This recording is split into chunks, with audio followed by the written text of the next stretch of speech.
जय गुरु जी। संगत जी, ये मेरा शुक्राना सत्संग है। और गुरु जी हमेशा कहते थे कि जब भी अपना कोई सत्संग शेयर करो तो जब अपना शुरू से स्टार्ट करो। तो गुरु जी के साथ हमारी जर्नी 2023 रक्षाबंधन वाले दिन से शुरू हुई थी। और माध्यम बनाया था गुरु जी ने, मेरी भाभी को, उन्होंने हमें बताया था गुरु जी के बारे में। और पहली बार वही हमें लेकर गई थी। तो उसके बाद हम गुरुजी के बड़े मंदिर में हर हफ्ते जाते थे, मंडे के मंडे। और उसके बाद गुरुजी ने, जैसे कहते हैं ना, आपने सब कई सत्संग सुने होंगे, तो उसमें कई आंटी जी ने बताया होगा कि गुरुजी जब से उनकी लाइफ में आए हैं तो वो एकदम से टेंशन फ्री हो गई हैं। पहले वो जैसे फ़िक्र करती थी, छोटी छोटी बात पे टेंशन लेना, वो सब अब नहीं है। और सब कुछ अच्छा ही हो रहा है। मतलब कि कैसे सब कुछ, प्रॉब्लम आती तो है, ये नहीं कि प्रॉब्लम नहीं आती, कैसे सोल्व हो जाती है कुछ पता ही नहीं चलता। बस वही सब कुछ मेरे साथ भी हुआ। और एक दो सत्संग में पहले भी शेयर कर चुकी हूँ। और अब मैं बीच बीच में सुनाऊंगी आपको सत्संग।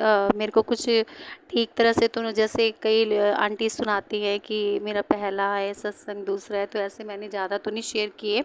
तो मैं बीच बीच में जो जो मेरे को याद आता जाएगा मैं आपको बताती जाऊंगी। तो पहले मैं आपको बताती हूँ जर्नी स्टार्ट होने के बाद, जब करवा चौथ आया था, जब करवा चौथ आया था तो उसके बाद क्या हुआ। मैं अपने अंकल जी के साथ मार्केट गई थी सामान खरीदने, कुछ चूड़ियाँ वगैरह। तो चूड़ियाँ वगैरह मैंने ले ली, जो सामान मेरे को चाहिए था। माता जी के मंदिर में, जो माता रानी के मंदिर में जो चढ़ाना होता है श्रृंगार का सामान, वो भी मैंने ले लिया। और कुछ ना, मतलब कि मैंने अपना भी जो मेरे को चाहिए था वो भी मैंने ले लिया। तो मैं ना अपनी ना अंगूठी वगैरह, मेरा मन तो था कि मैं लूँ अपनी रिंग वगैरह, लेकिन पैसे थोड़े कम पड़ रहे थे। तो मैंने कहा चल छोड़, कोई बात नहीं। तो जब हम वापसी घर आ रहे थे तो रिक्शे पर बैठे हुए थे, तो मेरे मन में ना यही चल रहा था। मन में मैंने यही सोचा कि बस रिंग रहती है, अरे बस रिंग भी अगर मैं मिल जाती ना तो कितना अच्छा होता ना। तो बस मैं यही मन में सोच रही थी। और मैंने कहा चल कोई बात नहीं, ऐसे ऐसे ही तैयार हो जाऊँगी सिंपल। तो जब मैं घर आई तो मैं घर आकर ऐसे बैठी हुई थी बेड पे। और मेरे अंकल अलमारी में ना कोई सामान देख रहे थे। तो पीछे अलमारी के जो ऊपर वाला ड्रॉर होता है, तो वो उन्होंने खोला, तो वहाँ ना पॉलीथीन, उन्होंने कोई उनको पॉलीथीन दिखी, तो वो पॉलीथीन उन्होंने मेरे सामने फेंकी। तो कहते, इन्होंने मुझे बोला कि ये देखिए क्या है। तो मैंने कहा ये क्या है, कहते तो देख। तो जब मैंने खोला तो उसमें मेरे कितनी सारी रिंग पड़ी थी, इतनी अच्छी अच्छी रिंग, मैं आपको बता नहीं सकती वो मैंने कब ली थी। मेरी दीदी के लड़के की शादी थी तब मैंने ख़रीदी थी। और मैं खुद ही, उसमें कितना सारा सामान था, कितनी 5-6 रिंग थी, सेट था, चूड़ियाँ थी, कड़े थे, कितना कुछ था। और इतने प्यारे थे वो, मैं खुद ही रख कर भूल गई थी। मैं भूल गई थी कि मेरे पास इतनी सारी रिंग पड़ी हैं। तो ये कहते वो देख। तो जब मैंने देखा तो मुझे इतनी हंसी आई। मैंने कहा गुरुजी आपने, मतलब मैं मन में ही सोच रही थी कि मेरे पास रिंग अगर मिल जाती, तो आपने इतनी सारी रिंग मेरे सामने रख दी कि ये ले पहन, सारी उंगलियों में पहन। मतलब इतना मुझे अच्छा लगा कि जैसे मैं आपको बता नहीं सकती उस समय मेरे को जितनी खुशी हुई थी। एक तो वो, और उसके लिए बहुत बहुत शुक्राना मैं गुरुजी को करती हूँ कि गुरुजी कैसे अपने सारे बच्चों की दिल की बातें सुन लेते हैं। सॉरी संगत जी, मतलब कि गुरुजी अपनी सारे बच्चों की मन की बातें कैसे जान लेते हैं, और जो उनके लिए सही होता है वो पूरा भी कर देते हैं। और उसके लिए मैं गुरुजी को बहुत बहुत शुक्राना करती हूँ। और गुरुजी ने कैसे मेरी विश पूरी की थी। और कुछ पीछे ना 2-3 महीने से क्या हुआ संगत जी, मेरे ना जीभ पक रही थी, जीभ में छाले हो रहे थे। मतलब इस तरफ पक जाती थी, छाले हो जाते थे। तो हफ्ता लग गया था ठीक होने में, ना मैं खा सकती थी, ना मैं ढंग से किसी से बात कर पा रही थी। मतलब बहुत पेन हो रहा था। उधर ठीक होती थी तो फिर 3-4 दिन बाद जीभ के इस तरफ हो जाती थी, पक जाती थी। ऐसे 2-3 महीने से लगातार हो रहा था। तो फिर मेरे मन में आया, फिर एकदम मेरे दिमाग में आया कि मैंने कितने सत्संग सुने हैं गुरुजी के। तो उसमें मैंने गुरुजी के चंदन के बारे में सुना, चंदन तिलक के बारे में। तो फिर मेरे मन में आया कि मैं वो लगाती हूँ। तो मेरी जीभ फ्रंट से ना पकी हुई थी। तो फिर मैंने ना वो 2-3 दिन मैंने वही लगाया, चंदन तिलक जीभ पर लगाया। और इसी बीच 2-3 दिन जब मैंने सुबह शाम ये लगाया चंदन तिलक जीभ पर जहाँ पकी हुई थी, तो इसी बीच मैंने एक बार शाम को क्या किया, मैंने 2 आइसक्रीम मंगवाई और गुरुजी के सामने रख दी। तो मैंने कहा गुरुजी ये आप खा लो। पता नहीं मेरे मन में कैसे आया, तो अचानक ही मैंने कहा कि चलो मैं ऐसा करती हूँ। मैंने कहा गुरुजी आप भोग लगा दो, फिर इसको मैं खा लूँगी, तो आप प्लीज़ मेरे को ठीक कर देना, क्योंकि मुझे बहुत डर लग रहा है। क्योंकि मेरे मन में ना कुछ और डाउट हो रहा था कि 2-3 महीने से कंटिन्यू ऐसे चल रहा है, इधर ठीक होती है जीभ, इस तरफ पक जाती है, इधर ठीक होती है इस तरफ, कोई दूसरी प्रॉब्लम तो नहीं है जिसका नाम लेते भी थोड़ा डर लगता है। और मैंने गुरुजी को बोला कि आप भोग लगा लो, उसके बाद मैं खा लूँगी।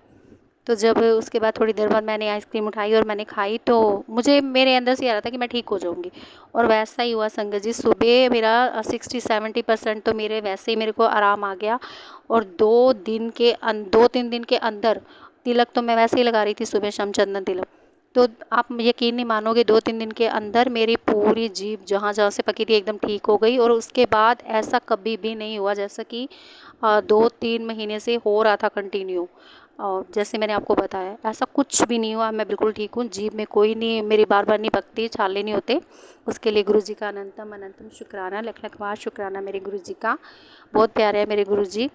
और ये मेरे अंकल जी को ना कमर में दर्द होता था बहुत, जैसे झुकते थे तो दर्द होता था बहुत ज़्यादा उनको, कमर में पेन।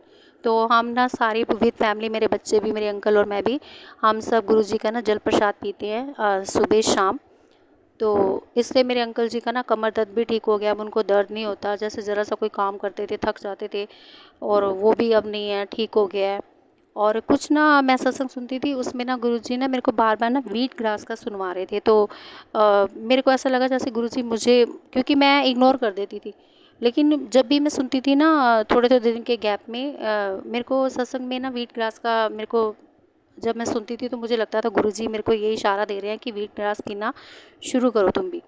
तो मैं व्हीट ग्रास लेकर आई हूँ, अब वो सारे पीते हैं। मेरे जो बेटा है उसके ना पेट साफ़ नहीं होता था, मतलब वो थोड़ा सा खा लेता था, उसको ऐसा लगता था जैसे पता नहीं कितना कुछ खाया है। उसका पेट एकदम ऐसे, बड़ी एक्सरसाइज करता था, पार्क में जाता था, मतलब जाता है अभी भी, और उसको ना कुछ फ़र्क नहीं पड़ रहा था। तो जब व्हीट ग्रास पीना शुरू किया, हाँ, उसको अब इतना पेट भी उसका साफ़ हो जाता है, और उसको जो भी है प्रॉब्लम थी कब्ज़ की, जो मतलब सब ठीक हो गया उसका। अब खाना भी खाता है, बल्कि अब तो वो ये कहता है कि मैं अब खाना भी खाता हूँ ना मम्मी, मतलब कि जितना भी खा लूँ ना, बाद में ऐसा लगता है कि जैसे मैंने भी कुछ खाया नहीं, पेट खाली है। और पहले अगर एक रोटी भी खा लेता था तो ऐसा लगता था जैसे पता नहीं कितना कुछ खा लिया है। तो आप देखिए ना संगत जी, गुरुजी अपने हर बच्चे की प्रॉब्लम जानते हैं, और उसका सलूशन भी हमें सत्संग में ही देते हैं। और सही सही कहते हैं संगत की, संगत जी सही कहते हैं कि गुरुजी अपनी सारी संगत को सत्संग में ही उनका जवाब देते हैं, क्योंकि गुरुजी को अपने हर एक बच्चे की परेशानी पता होती है कि मेरे बच्चे, कौन से बच्चे को कौन सी प्रॉब्लम है। तो इसलिए सारे सत्संग बड़े ध्यान से सुनने चाहिए, क्योंकि उसी में हमारे जवाब होते हैं। और एक गुरुजी ने मेरे को ये बोला था कि अपने बच्चे, मतलब कि पान के पत्तों वाला मैंने सुना था, बार बार आ रहा था। तो पान के पत्ते लेने हैं, 5 पान के पत्ते लेने हैं, और उसको उससे पहले 5 पान के पत्ते लेकर पहले हनुमान जी के मंदिर में जाकर मत्था टेकना है। और फिर उसके बाद बच्चों के ऊपर से 7 बार वार कर उसे पानी में बहा देना है, चलते पानी में बहा देना है। तो उसके बाद मैंने ऐसे ही किया, मैंने वो भी करके आई। तो पान के पत्ते लिए, अपने बच्चों के ऊपर से 7 बारी वारे, 5-5 पान के पत्ते लिए थे, और मैंने बच्चों के ऊपर से 7 बारी वार के अपना पानी में बहा दिया। उसके बाद जब मैं घर आई, और आप मानेंगे ही नहीं, आते ही जब मैं आई तो मेरे को, सॉरी संगत जी, बीच में फ़ोन आ गया था, उसके लिए माफ़ी चाहती हूँ। तो जब मैं पानी में वो पान के पत्ते बहा कर आई संगत जी, तो आते ही जब मैं घर आई तो मेरे को शाम तक मेरे को मैसेज आ गया कि सारी बुरी नज़रा उतार देती हैं। तो मैं एकदम से हैरान हो गई कि मतलब कि गुरुजी कैसे एकदम से रिप्लाई कर देते हैं। गुरुजी सब देख रहे होते हैं कि कौन सा बच्चा मेरा बताए हुए उपाय कर रहा है, और एकदम से उनका रिप्लाई कर देते हैं।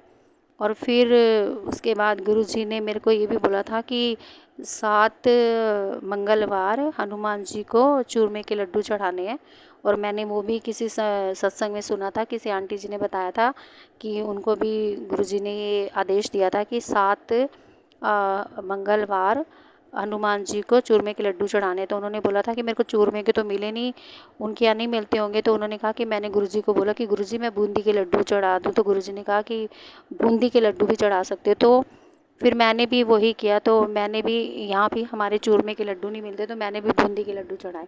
और आपको एक और बात बताती हूँ संगत जी, मतलब कि मैं जैसे हम चढ़ा रहे हैं गुरु जी के आदेश के अनुसार, जैसे हर मंगलवार को, तो आपको ये बता दूं कि जब मंगलवार आना होता है ना, तो मंडे रात को ही, मतलब मंडे को ही, चाहे सुबह दोपहर शाम तक रात तक ये मैसेज आ जाता है कि कल मंगलवार वाला जड़ा तुसी काम करना है वो कर लेना। मैं पहले ही याद दिला रही हाँ, मंगलवार वाला काम जड़ा कल कर लेना याद देना, मैं पहले याद दिला रहे हैं। मतलब मैं हैरान हो जाती हूँ सुन के कि गुरुजी कैसे याद दिला देते हैं कि कल जो ये तुमने प्रसाद चढ़ाना है वो याद से कर लेना, मैं पहले ही तुम्हें याद दिला रहा हूँ।